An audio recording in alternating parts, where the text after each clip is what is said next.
Le lancement officiel de la 3e édition de la Semaine de la Fête de la Lecture a démarré ce dimanche 5 mars 2023 à la Bibliothèque et Archives nationales de Djibouti. Cette 3e édition avait pour thématique l'écriture et l'oralité, un sujet qui traite de la question brûlante de la transition d'une tradition orale vers une culture moderne de l'écriture et de la lecture.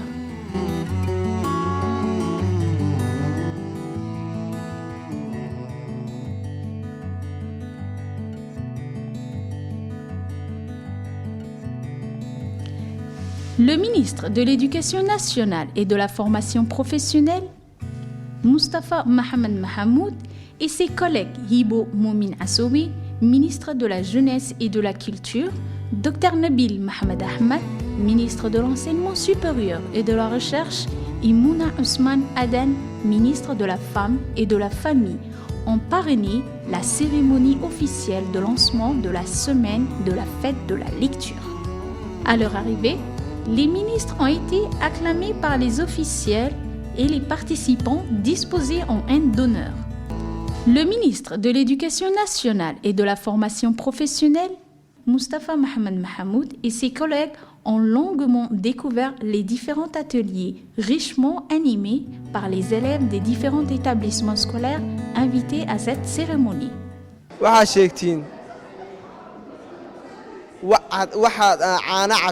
caanaha ka cabtid oo hilibka uu kaa xaaraan yahay. dameerka waa dameerka waad garatay sax aha kidhigay amol dorali gubal giralike idhigay wahu madaaca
Bonjour les élèves. Bonjour maîtresse.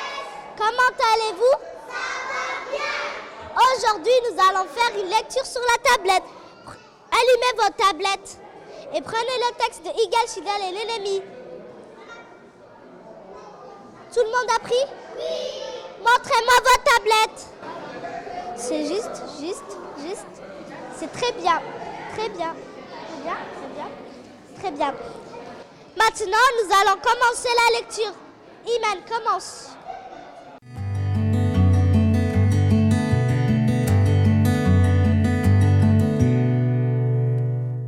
Comme la soie, bambou comme la soie. La tique a volé. La grosse tique l'a dit, la grosse tique l'a dit. Un cher avait une femme. Que Dieu la lui préserve, que Dieu la lui préserve. Il était une fois en pays nomade un vieil homme qui avait épousé une très jeune fille. Aïe, Un jour, une pluie très abondante tomba. Le vieil homme était alors sorti pour visiter un campement voisin. Il s'absenta jusqu'à la tombée de la nuit. La jeune épouse s'inquiétant pour son vieux mari lui prépara une soupe bien chaude. Les écrivains invités pour cette semaine de la fête de la lecture ont pu animer différents ateliers de lecture, de contes et de fables, de théâtre et d'écriture, ainsi que le dessin, mais aussi de la sténographie pour les enfants à besoins spéciaux, ainsi que des charades et des comptines en langue maternelle. Plus généralement, cette fête annuelle de la lecture est destinée à promouvoir la lecture, mais aussi et surtout à renforcer la qualité des enseignements et des apprentissages pour la mise en place d'activités riches et diversifiées, suscitant l'intérêt des élèves et les incitant à lire.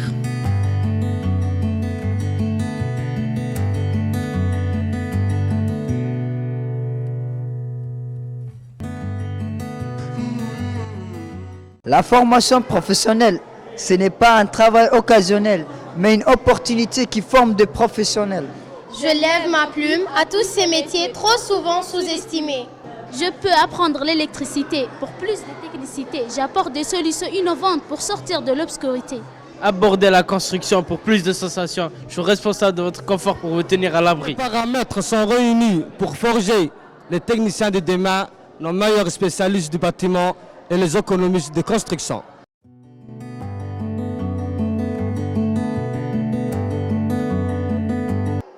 La vie, c'est un rythme, une danse synchronisée où chaque pas, chaque mouvement est coordonné. Chaque battement de cœur, chaque souffle expiré est synchronisé avec ces mondes insensés. Nous avançons tous ensemble dans la même direction, cherchant à donner un sens à notre existence, cherchant à trouver notre place dans cette vaste création, cherchant à être en phase avec notre conscience. On se synchronise avec les battements du temps, on suit les mouvements, on se laisse emporter, on danse avec les émotions du moment, on suit le courant sans jamais se perdre. On rencontre des âmes qui vibrent en harmonie, qui partagent notre vision, notre destinée. On s'unit avec ces êtres, avec ces amis qui nous aident à avancer, qui nous donnent la clé. La synchronicité, c'est ces liens intimes qui relient tout ce qui existe, qui unit les êtres. C'est cette force mystique, cette énergie divine qui nous guide. Alors écoutons notre cœur, notre intuition. Soyons en phase avec cette force universelle. Soyons synchrones avec notre passion. Soyons en accord avec notre être réel.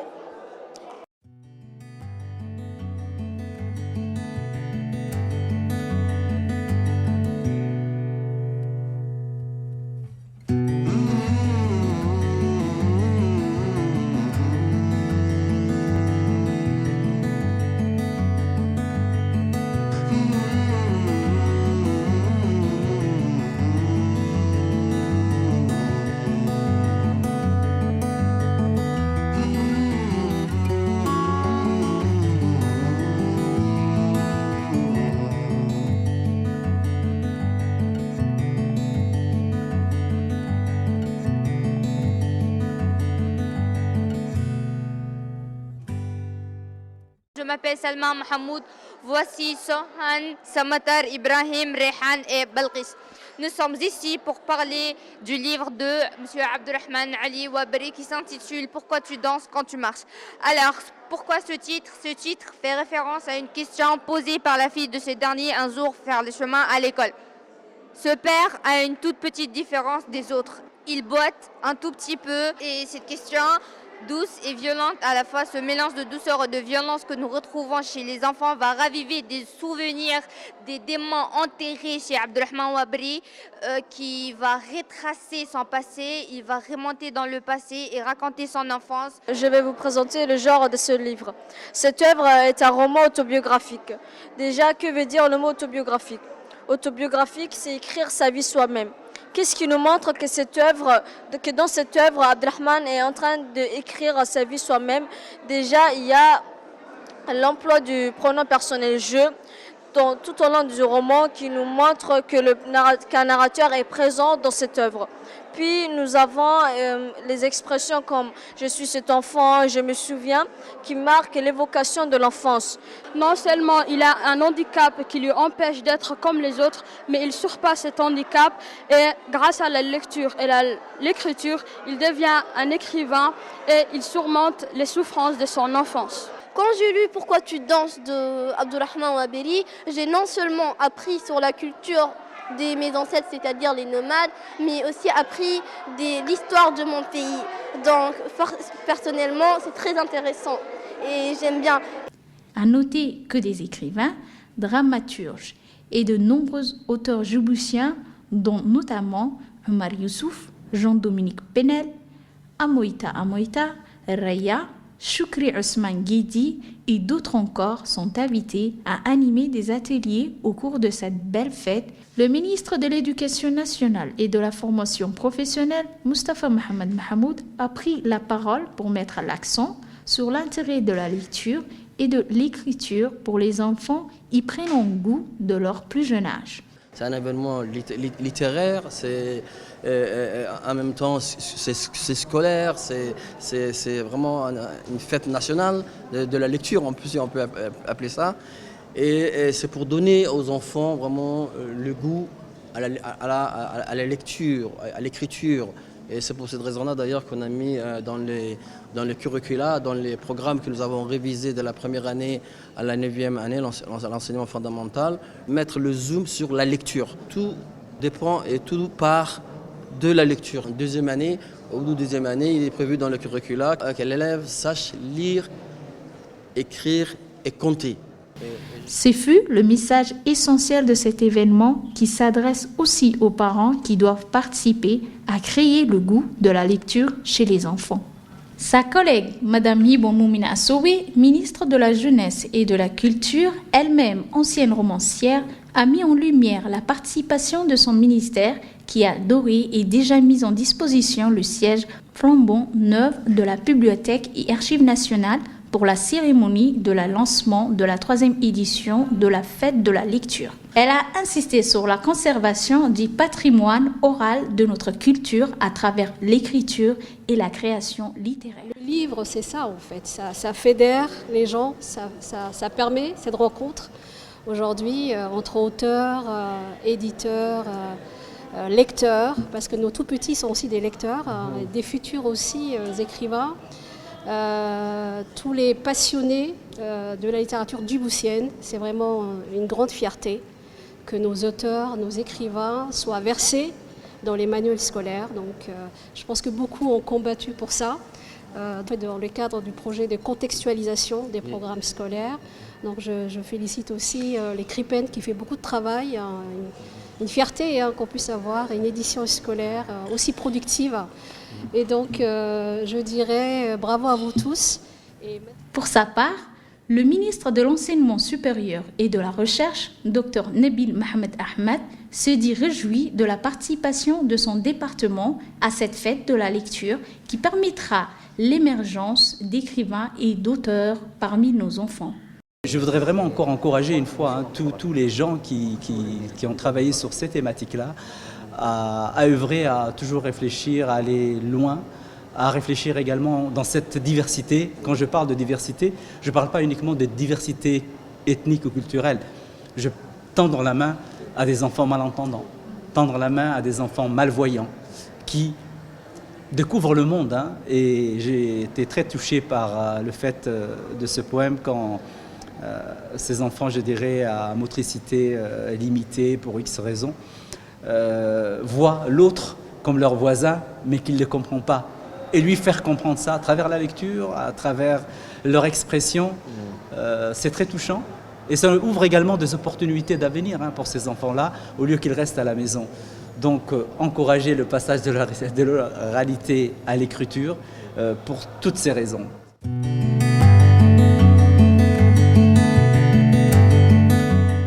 Les activités programmées dans le cadre de cette aventure libraire et culturelle au profit des élèves et des amoureux de la lecture ont débuté avec une conférence. Monsieur Jean-Dominique Penel et Dr Moussa Souleymane Oupsié ont pour tour à tour partagé avec les auditoires leurs connaissances et leurs opinions sur le couple écrit-oral ou encore littérature-oralité. Tous les deux sont revenus sur leur étude, les rencontres et les ouvrages qui les ont marqués sur le sujet. Le début était animé par le conseiller technique Mohamed Abdi Guedi qui a su tirer le meilleur de deux experts de la littérature de la Corne avec des questions travaillées. Monsieur Penel, qui fut un formateur à l'école normale, l'ancêtre de CFEF, conseiller pédagogique et un des initiateurs de la manifestation appelée Temps du livre, est revenu aussi sur l'Afrique et les Africains lui ont apporté tant sur le plan humain que sur le plan professionnel. Dr Moussa Souleiman, quant à lui, démontre combien les œuvres des auteurs nationaux, à l'instar de beaucoup d'écrivains africains, puissent dans le trésor de l'oralité pour exprimer leurs sentiments et transcrire leurs idées.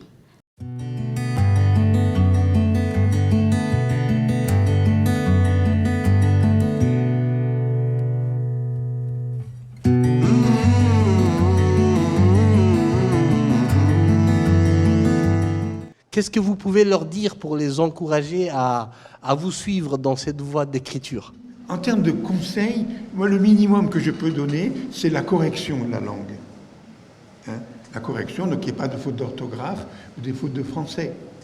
Mais est-ce que c'est long? Est-ce que c'est court? Est-ce qu'il faut faire avec des subordonnés ou pas des subordonnés? Est-ce qu'il faut... Je ne peux pas... je vous dis juste la correction orthographique. Mais c'est ce que vous avez à raconter. J'ai 3 petites questions pour M. Moussa Souleiman. La première, c'est comment mixer la littérature française avec la littérature djiboutienne de la langue somali.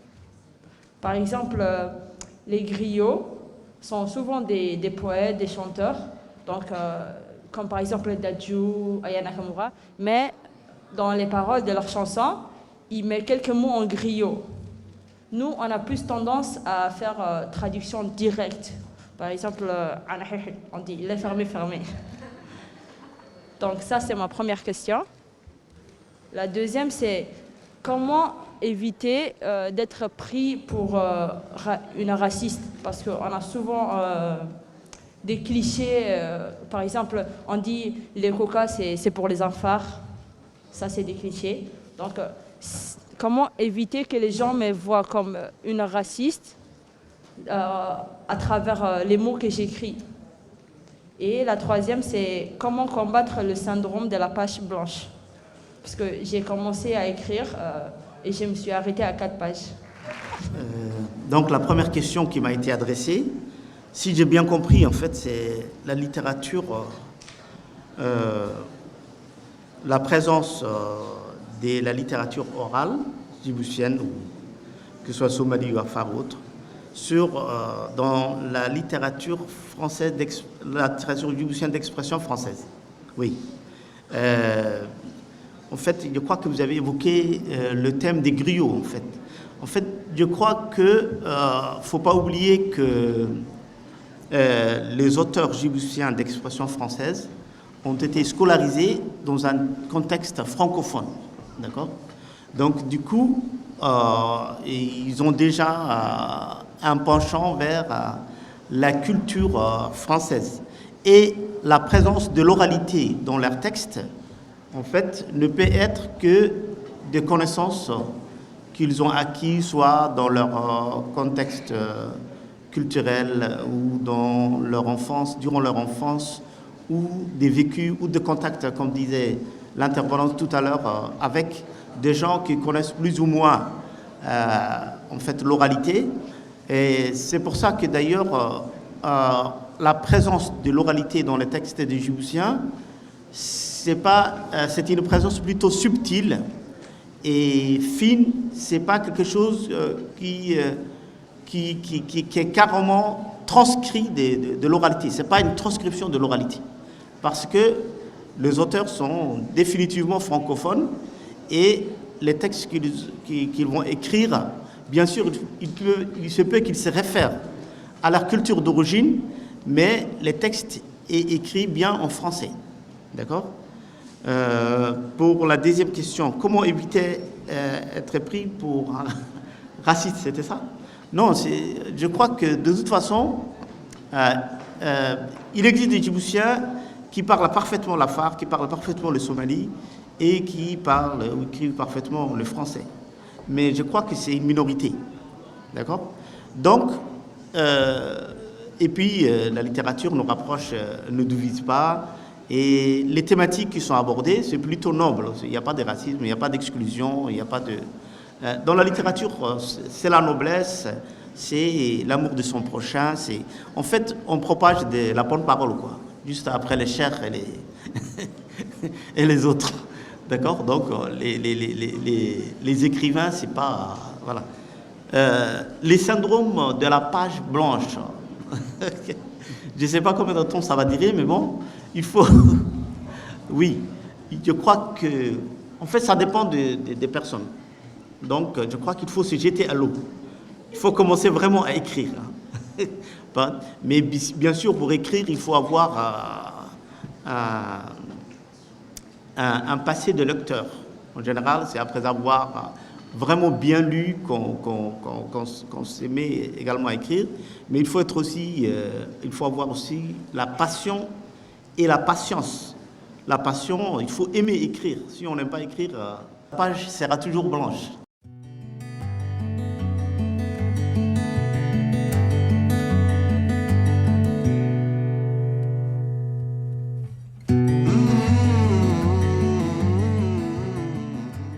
Ce matin, mardi 7 mars, M. Penel a répondu aux questions du conseiller technique Mohamed Abdi Guedi dans l'émission Mots d'ici et d'ailleurs. Questions axées plus en profondeur sur le parcours, les ouvrages et le regard de l'invité d'honneur de cette 3e édition de la fête de la lecture.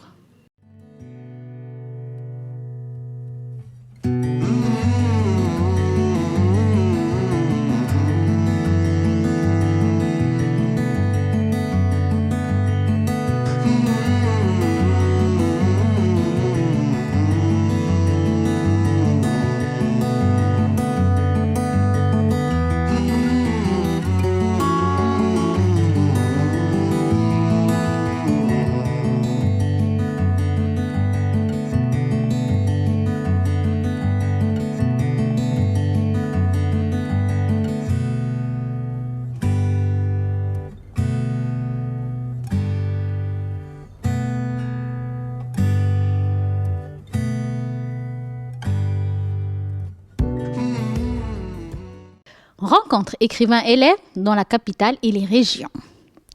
Ce sont les établissements scolaires de la capitale et des régions qui ont accueilli l'essentiel des activités de la semaine de la fête de la lecture avec des rencontres entre les écrivains et les élèves. Ces rencontres ont été propices aussi à des discussions animées sur les œuvres des écrivains et leur engagement personnel.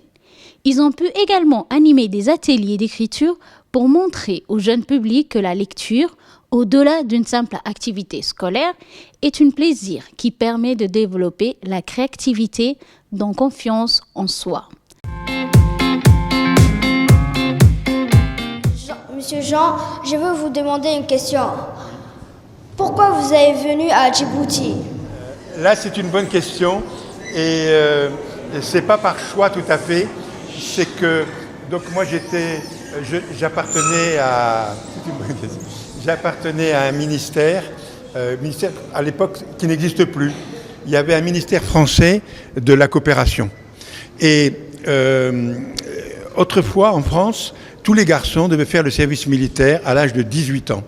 Et quand on faisait des études longues, par exemple, je vois ici, vous avez déjà maintenant des classes de préparation, etc., et qu'on allait plus loin encore, donc on était sursitaire. C'est-à-dire qu'au lieu de partir à 18 ans, on pouvait partir 3, 4, 5, 6 ans plus tard. Mais il fallait, au bout d'un certain temps, accomplir son service militaire. Seulement, si vous aviez des diplômes, au lieu de partir à la caserne avec le fusil sur l'épaule et marcher au pas, on vous envoyait dans certains pays pour faire votre spécialité. Si vous étiez ingénieur pour faire des routes, ou médecin, ou enseignant, donc on vous envoyait comme ça. Et donc c'est comme ça que moi je suis parti. Je suis parti d'abord en Afrique centrale, et après, donc quand j'ai fini mon temps de militaire, j'ai demandé à rester. Et donc ce qui s'est passé, c'est qu'il y avait des règles, vous voyez. Normalement, on ne pouvait pas dépasser 6 ans. Des fois, j'ai dépassé un peu. Mais quand j'ai quitté le Niger, mon chef m'a appelé. C'est rigolo, vous me parlez. Mon chef m'a appelé, j'étais à Niamey. Il me dit, voilà, Monsieur Penel, vous répondez par oui ou par non. on a besoin d'un professeur à Djibouti. J'ai dit oui. Mais je n'ai pas vraiment choisi, mais j'étais content d'y être. Donc ça ne s'est pas fait du tout, ça aurait pu se faire par choix, mais là ça ne s'est pas fait par choix. Mais j'étais content d'être là. C'est une bonne question. Qu'est-ce qui vous a inspiré à trouver des titres pour vos œuvres dès que vous avez commencé à écrire jusqu'à présent?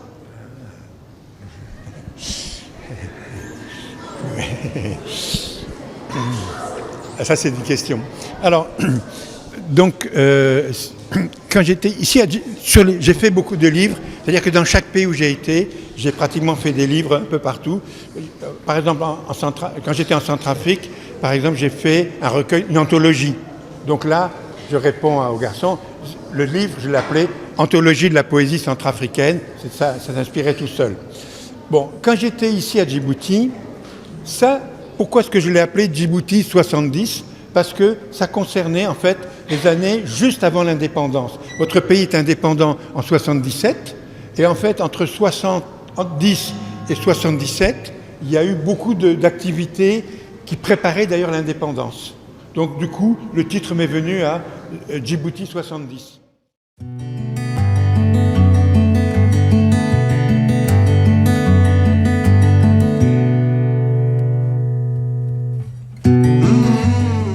L'esprit du lecteur, et le lecteur peut penser tout ce qu'il veut. Écrivain, certes, vous militez contre toute ignorance et apprentissage. Je cite la dernière vers du parti Courage.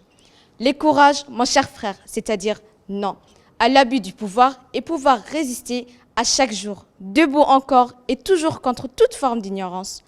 Que dites-vous, nos camarades qui quittent l'école et s'adonnent aux drogues? Ce qu'il y a de pire pour nous, parce que moi j'ai été enseignant, quand un élève quitte l'école, même si je n'ai gardé 49 et que le 50e est parti, pour l'enseignant normalement, à l'intérieur de moi-même, je ressens ça comme une perte inestimable. Parce que c'est un élève. Dans 50 ans, quand vous allez vous rencontrer, il vous dira toujours « monsieur ». Parce que ce mot-là, à Djibouti, c'est pour les enseignants. Et le privilège que nous avons, nous, enseignants, c'est d'être à la fois ceux qui enseignent, mais aussi les parents. Parce que les jours de l'examen, nous, les enseignants, on essaie de voir si tous nos élèves sont dans la liste. Alors que chaque parent essaie de voir si son fils est dans la liste. Moi, je suis le papa de tous mes élèves et chaque papa est le papa de son enfant.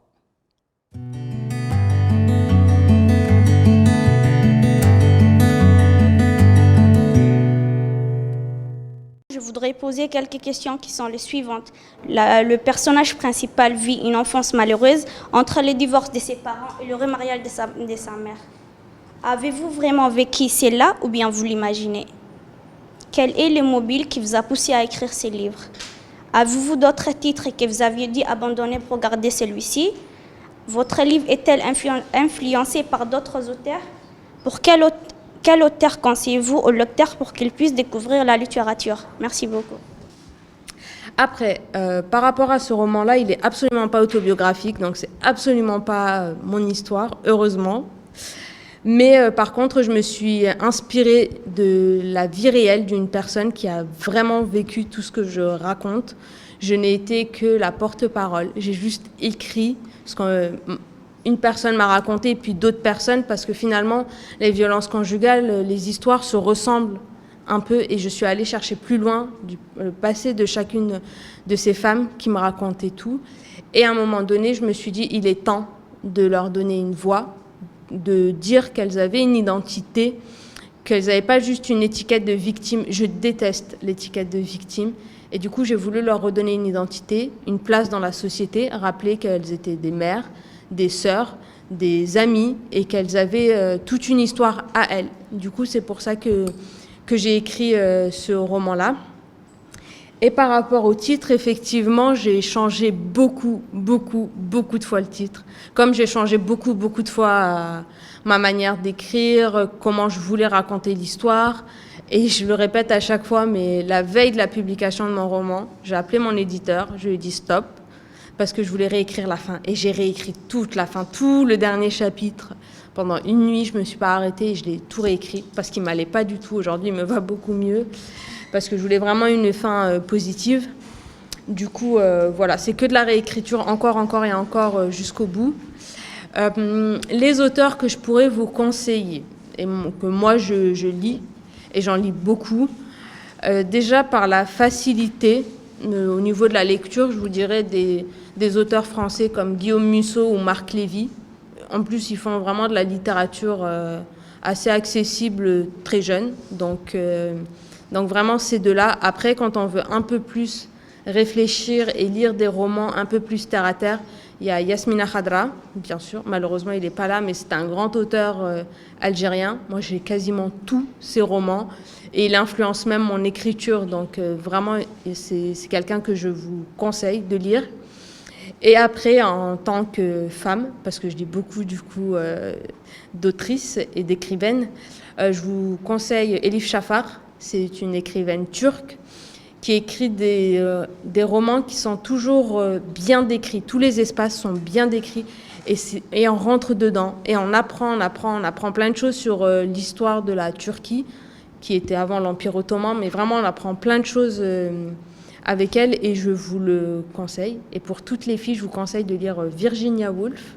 C'est une autrice, une très ancienne autrice anglaise qui n'est plus là, mais qui a fait beaucoup, je pense, pour la place des femmes dans la littérature, parce qu'elle écrivait, c'était au 19e siècle, les femmes n'avaient pas tant de voix que ça, voire pas du tout, et elle, elle a fait partie de l'une de ces femmes, et elle avait même sa propre maison d'édition avec son mari, donc vraiment pour tout ça, et parce qu'elle écrit des recueils, enfin elle a écrit en tout cas des recueils de nouvelles, donc très facile à lire, je vous les conseille. Voilà. Les échanges ont tourné autour du lien et des convergences entre la littérature écrite et la littérature orale, sur la création littéraire et la préservation du patrimoine culturel. Les écrivains ont, à chaque fois, encouragé le public à se familiariser avec le livre et la culture de la lecture. Je m'appelle Halima Abdelhamadou, je suis en classe de 8e 2. Qu'est-ce que vous a poussé à écrire cette conte-là? Lorsque vous aimez regarder des films, vous aimez regarder un match de football, c'est la même chose. Et ce n'est pas une obligation. Et écrivain, ce n'est pas vraiment un travail. C'est quelque chose qu'on fait à côté. D'accord? C'est quelque chose, c'est une passion. C'est comme jouer au foot, regarder la télévision. C'est quelque chose qu'on fait à côté de notre travail et de nos autres occupations. Il faut noter aussi l'organisation de telles rencontres dans les centres de développement communautaire grâce à la participation active du ministère de la Jeunesse et de la Culture en collaboration avec le MENFOP. Chacune de ces rencontres s'est déroulée en présence du haut cadre du MENFOP et du ministère de la Jeunesse et de la Culture, mais aussi des étudiants, des collégiens, des lycéens, des parents d'élèves, des professeurs et des amoureux du livre issus des divers horizons.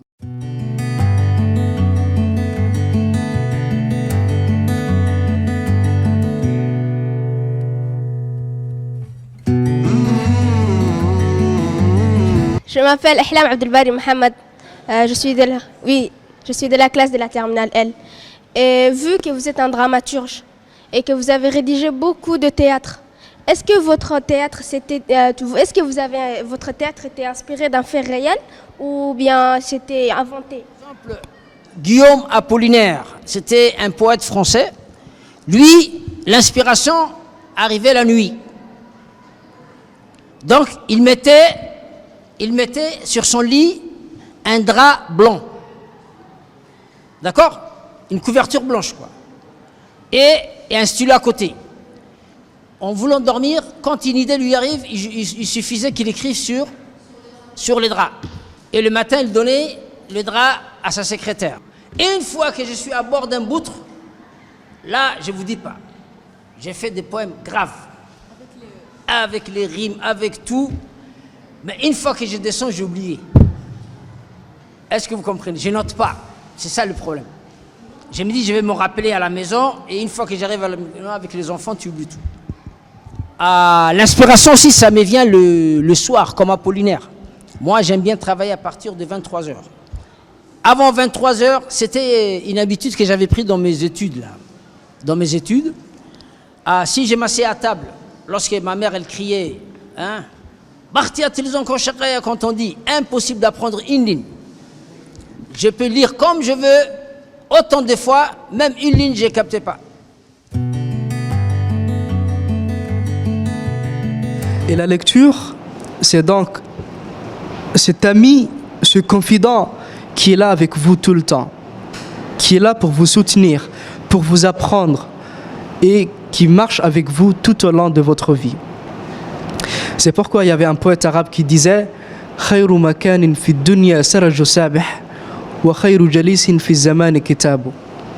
Il disait que le meilleur accompagnateur ou la meilleure personne avec qui vous pouvez vous asseoir, discuter, communiquer, contacter, avoir une discussion avec, c'est bien le livre. Parce que le livre, il ne va jamais vous trahir. Le livre, il va jamais, on ne peut jamais vous dérober du livre.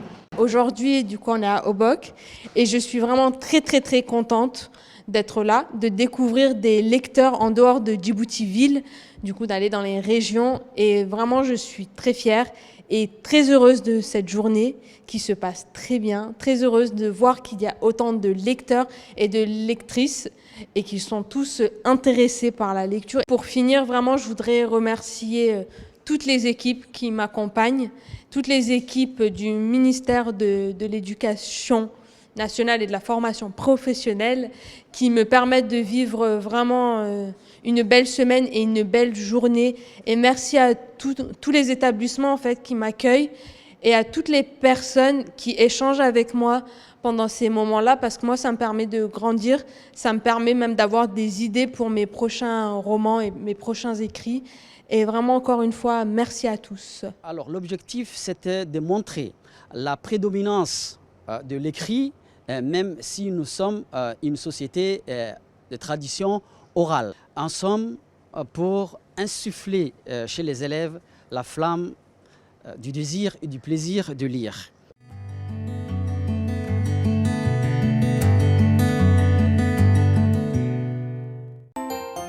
La lecture est une lumière qui accroît les champs visuels. C'est la porte de l'entrée de l'univers. Les connaissances et les savoirs dont chacun en dispose pour se dévancer. Donc il faut apprendre et initier nos enfants à la lecture de leur bas âge, car ce sont l'avenir de demain.